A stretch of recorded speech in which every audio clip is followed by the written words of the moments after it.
Hi guys, Shopee haul lang ako, no? Quick Shopee haul. Sling bag. Bumili ako ng maliit, no? Maliit lang to dahil pagka may lakad sa labas,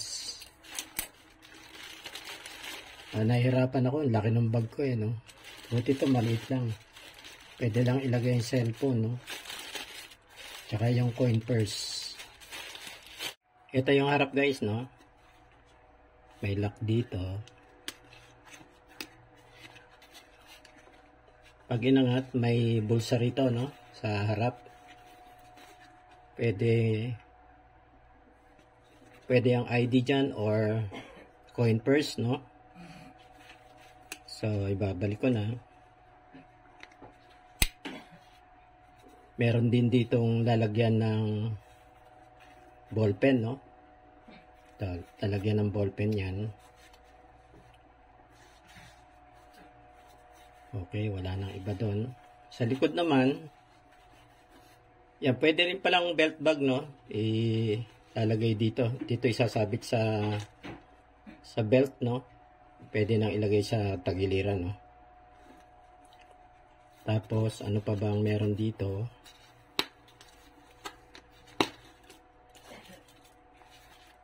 May mga lagusan dito, no? Hindi ko alam kung anong purpose nito. Yan, yun lang ano niya. Babalik ko na. Yun.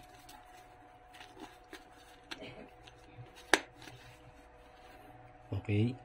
Ang quality, no? Pati yung zipper. Ito. May bulsa pa rito, tapos dito. Ito yung pinaka ano niya, no? Yung sling niya, ito. Strap. So, dalawang lalagyan yan.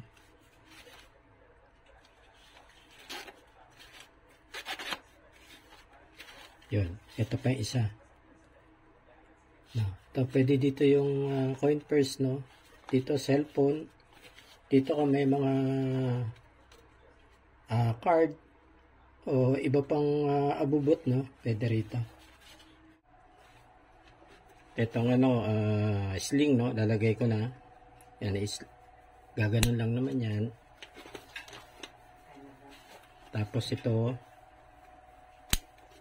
Okay. So, okay ang materials niya, quality, maganda rin, mukhang matibay. Yan guys. Ganda naman siya, no?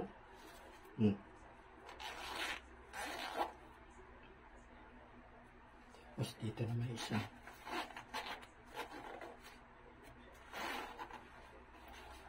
Good. Ganda guys. Pwede na. Ano pala yung design niya guys, no? Digital camouflage. Ang kanyang model, no? Marami yan. May black, may military camouflage. Ito digital camouflage. May brown. Nice bag, no? Magandang quality. Check out nyo na lang sa Shopee, no? Para makapamili kayo ng designs at saka yung sizes meron doon. Ito, 90 plus to, no? 90 plus lang itong, hindi ako nagkakamali, 92 pesos.